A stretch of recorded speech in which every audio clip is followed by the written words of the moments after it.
Assalamualaikum pemirsa, sidang terdakwa Sambo CS sudah melewati tahapan penuntutan. Kuat Makruf, Ricky Rizal, Putri Chandrawati masing-masing dituntut hukuman 8 tahun penjara. Ferdi Sambo dituntut hukuman seumur hidup. Tapi yang paling mengagetkan, ternyata Richard Eliezer dituntut 12 tahun penjara. Padahal Richard Eliezer menyatakan diri sebagai justice kolaborator. Apakah tuntutan jaksa ini adil? Mari kita bincangkan dengan Bapak Susno. Pak, jadi tahapan sidang Ferdi Sambo sudah melewati masa pembacaan tuntutan. Seperti yang sudah kita dengar di media ya Pak, Ibu Putri Chandrawati, Kuat Makruf, dan Ricky Rizal dituntut 8 tahun. Ferdi Sambo dituntut seumur hidup. Ya. Nah ini yang si Richard Eliezer tiba-tiba dituntut menjadi 12 tahun penjara. Bagaimana menurut Bapak? Ya, kenapa saya awali dengan ketawa sedikit ya? Saya heran gitu kan. Ketawa miris ya Pak? Ketawa miris gitu. Mengapa?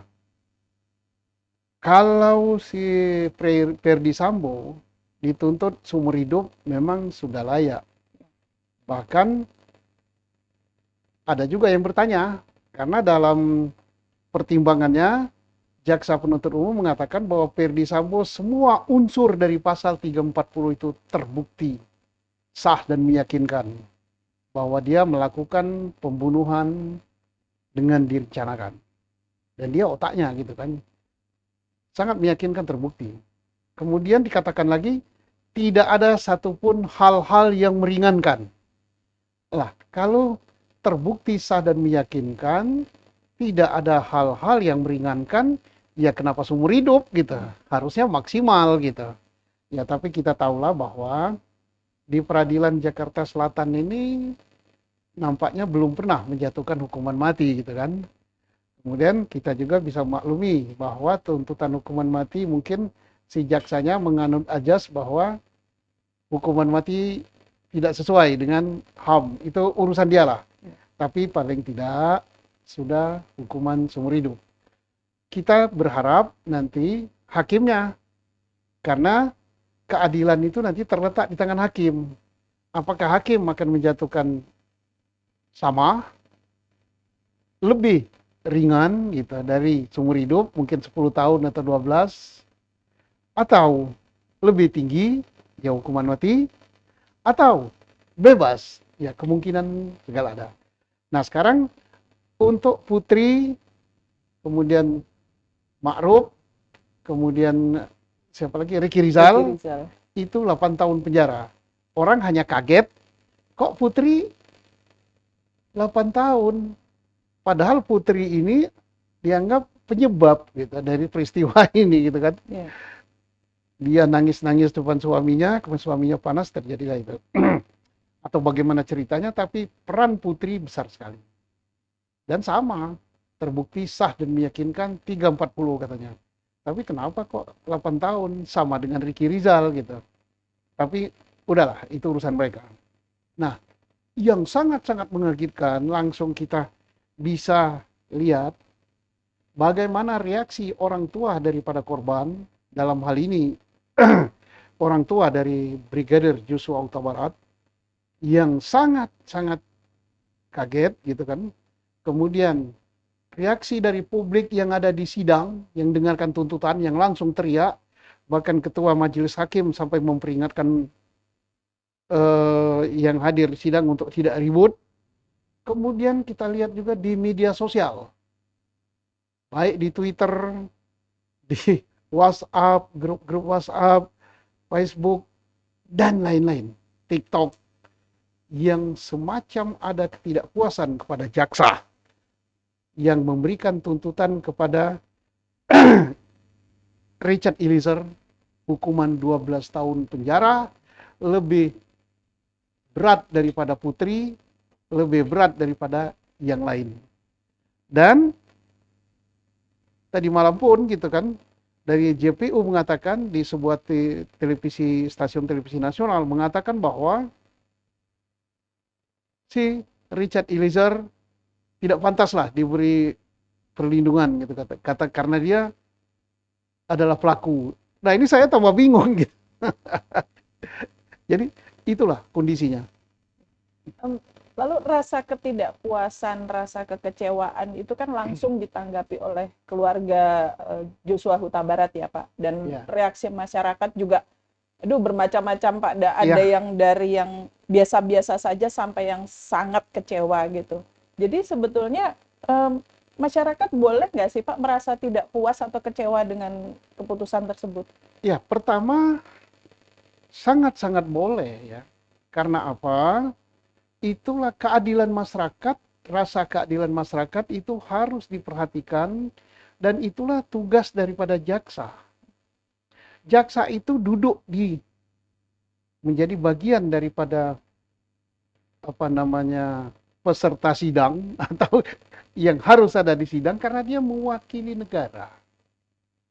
Dia mewakili korban. Dia mewakili masyarakat. Bukan mewakili dirinya sendiri. Walaupun jaksa katakan bahwa kami sudah sesuai dengan ketentuan, sudah sesuai dengan parameter kami. Tapi dia tidak boleh bekerja itu untuk dirinya sendiri. Ya dia itu bukan untuk semau gue keperluannya dia. Dia harus memperhatikan keadilan masyarakat. Dan masyarakat berhak untuk mendapatkan keadilan. Kenapa?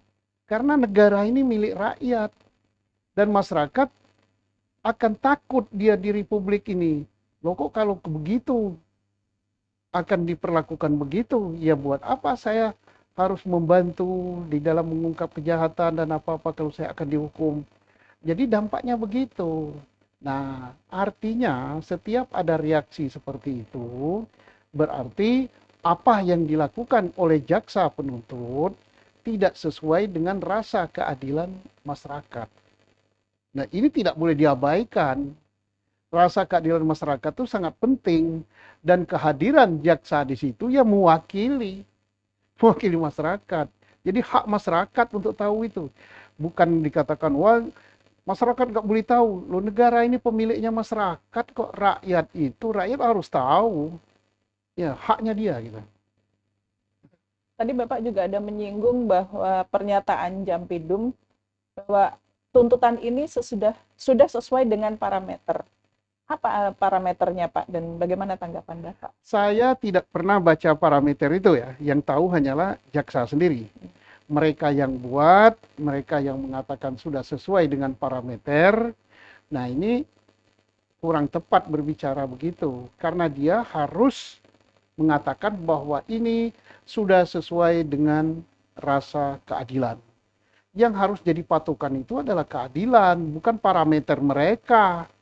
Kalau parameter mereka itu diprotes, ditentang oleh rakyat, berarti itu tidak sesuai dengan rasa keadilan.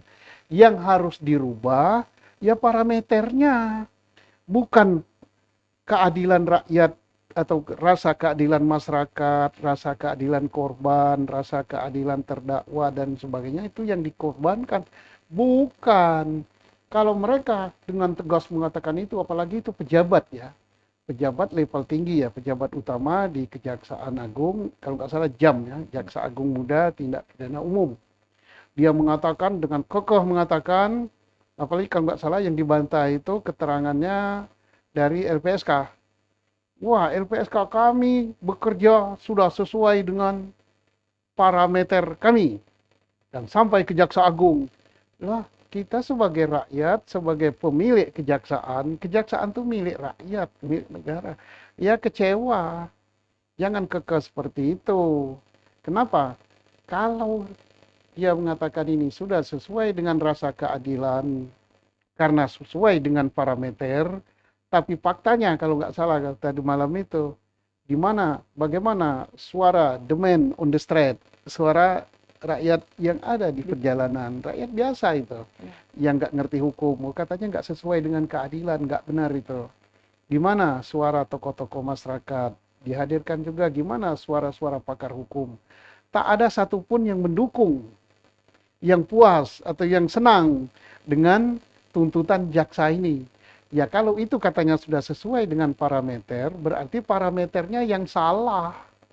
Ya kalau parameternya salah harus diperbaiki. Nah sekarang ini zamannya udah bagus sekali. Memang rasa keadilan itu tidak ada standar eksaknya. 1+1 sama dengan 2, sama dengan 3. Kita tidak tahu, tidak bisa diukur seperti itu. Tetapi rasa keadilan itu, walaupun tidak bisa diukur secara eksak, tapi bisa dirasakan. Dan di era modern sekarang ini, itu mengukurnya gampang. Karena apa? Kita lihat reaksi masyarakat. Bagaimana reaksi masyarakat pada saat perkara ini disidangkan? Mereka sangat menaruh harapan kepada hakim dan kepada jaksa bahwa akan memberikan yang seadil-adilnya. Kemudian setelah mereka membacakan tuntutan, bagaimana reaksi dari keluarga korban Yosua Huta Barat, dari keluarga Barada Eliezer, dari masyarakat, dari pakar, itu langsung bermunculan lewat medsos, lewat media konvensional, televisi, radio, dan lain-lain. Tak ada satupun atau hampir seluruhnya merasakan bahwa tuntutan 12 tahun penjara untuk Eliezer itu sangat-sangat tidak adil. Masa orang telah berbuat jujur seperti itu dituntut demikian berat? Dan kita harus ingat, perkara ini buta awalnya, gelap gitu. Dan sudah menuju kepada skenario yang dibuat oleh Sambo. Tapi setelah seminggu atau berapa itu ditahan si Barada Eliezer, ya kalau dulu Barada ya, sekarang Eliezer ya. Dia membuka suara, baru ini terungkap perkara ini. Maka gagallah skenario Sambo. Luar biasa ini. Bahwa Eliezer adalah orang yang berjasa. Nah, kita sangat aneh gitu dengan kejaksaan yang mengatakan selain sesuai ini dengan dengan parameter mereka. Kemudian parameter itu mereka buat sendiri gitu kan. Nggak tahu parameter itu sesuai dengan rasa keadilan apa tidak. Tapi yang berikut juga suara yang mengatakan bahwa Eliezer tidak wajar dilindungi karena dia adalah pelaku. Ya karena dia pelaku, kemudian dia berteriak menceritakan apa adanya, maka dia adalah saksi kunci. Itulah yang namanya justice kolaborator. Dia pelaku, dia terlibat dalam kejahatan ini. Tetapi dia menjadi saksi. Ingat, dia saksi. Dan saksi melebihi daripada yang lain peran dia. Saksi kunci namanya. Istilahnya ya. Walaupun dalam istilah hukum acara nggak ada saksi kunci itu. Tapi dalam istilah sehari-hari dia saksi kunci. Artinya tanpa dia perkara ini gelap. Nah, karena dia saksi kunci, maka dia patut dilindungi. Itulah dituangkan di dalam undang-undang tentang perlindungan saksi dan korban. Ya, memang tidak disebutkan di situ perlindungan terdakwa. Dia saksi. Eliezer ini saksi untuk perkara Sambo. Saksi untuk perkara Putri. Saksi untuk perkara yang lain. Jadi jangan dilihat bahwa dia adalah terdakwa. Terdakwa untuk perkara dia sendiri. Tapi untuk perkara yang lain-lain dia ada saksi. Bahkan saksinya saksi sangat menentukan. Saksi kunci. Maka dia diberi penghargaan. Pertama dia dilindungi secara hukum, secara fisik. Yang ketiga, ya harus hukumannya lebih ringan dong daripada yang lain. Kalau tidak, maka orang tidak akan mau jadi justice kolaborator. Berbeda dia dengan orang yang tidak terlibat tetapi membuka suara, itu namanya whistleblower. Dia adalah saksi dan tidak menjadi terdakwa. itu whistleblower. Jadi harus dibedakan. Kalau whistleblower tidak dihukum. Kenapa tidak dihukum? Yang dia nggak jadi terdakwa kok. Tapi kalau ini terdakwa tapi membuka segala rahasia. Itu harus dapat penghargaan, ya, perlindungan dan keringanan hukuman gitu. Ya. Itu tadi Pak. Jadi rasa ketidakadilan itu paling dirasakan sehubungan dengan tuntutan yang diterima oleh Eliezer itu. Ya. Karena dia bertindak sebagai justice kolaborator. Ya. Tapi lalu kemudian Jampitsus menyatakan, oh itu tidak perlu dilindungi. Jampidum menyatakan bahwa oh tidak perlu dilindungi karena dia pelaku. Apakah ini tidak akan menjadi presiden buruk untuk keadilan kita di masa depan, Pak? Iya, pertama ya kita kecewa. Seorang petinggi kejaksaan nggak ngerti justice kolaborator. Ya, kalau petinggi kejaksaan saja nggak ngerti, ya gimana mau menerapkannya? Dan gimana untuk jaksa-jaksa yang lain? Justice kolaborator itu ya dia terdakwa, tetapi dia menjadi saksi kunci. Sebagaimana saya katakan tadi, kalau dia tidak jadi terdakwa, dia membuka semua ini, itu namanya whistleblower. Dilindungi dan tidak diadili karena dia tidak diadili sebagai terdakwa karena dia tidak terlibat. Tapi yang ini jelas dia terlibat, tapi tanpa dia maka perkara ini gelap. Itu namanya justice kolaborator. Di dalam undang-undang LPSK orang ini harus dilindungi, keamanannya dilindungi, fisiknya dilindungi, secara hukum dilindungi, kemudian hukumannya harus diberikan yang paling ringan. Begitu.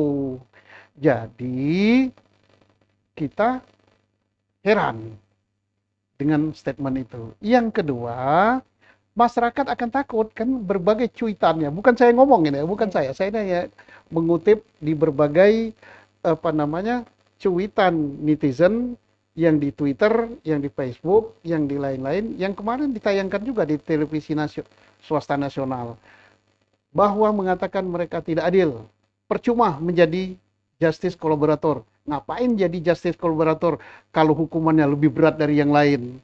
Nah ini berarti si jaksa ini sudah mementahkan itu, sudah tidak mendidik orang untuk mau berpartisipasi di dalam mengungkap kejahatan.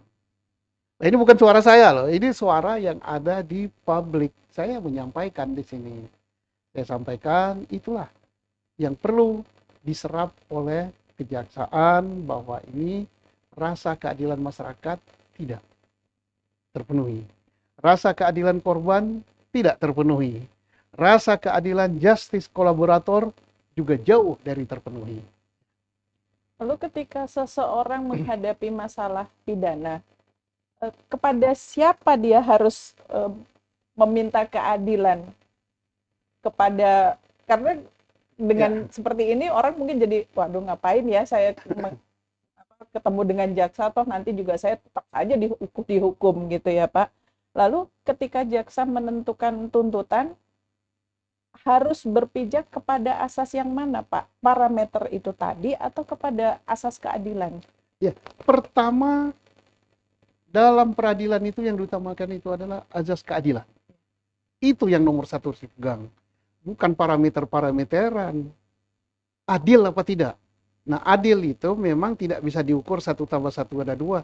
Tapi ada di sanubari. Sanubari siapa? Sanubari manusia yang hatinya bersih, suci, tidak ada tendensi untuk kepentingan apapun juga.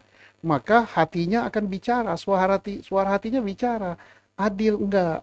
Nah, tadi pertanyaan, kepada siapa masyarakat minta keadilan, mewakili keadilan, karena masyarakat tidak bersuara, tidak ngomong, tidak berperan di dalam sidang itu. Paling hanya nonton, lihat saja kalau sidang itu terbuka. Nah, keadilan, kepentingan korban, kepentingan masyarakat, kepentingan negara diwakili oleh jaksa. Jaksa itu wakil kita. Tapi kalau apa yang dilakukan, apa yang dituntutkan oleh jaksa tidak sesuai dengan sanubari masyarakat, wah itu nggak adil, wah itu apa-apa.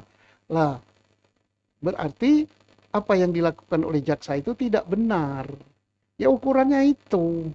Ya, nah makanya perlu sanubari yang baik, hati nurani yang baik, yang tulus, yang suci, yang bersih. Insya Allah suara hatinya itu ada. Wah adilkah saya nuntut Eliezer dengan 12 tahun penjara, padahal Eliezer lah yang membuka perkara ini. Di kepolisian Eliezer itu sangat dihargai gitu ya, dihargai karena polisi tahu lewat Eliezer inilah skenario daripada Verdi Sambo terungkap.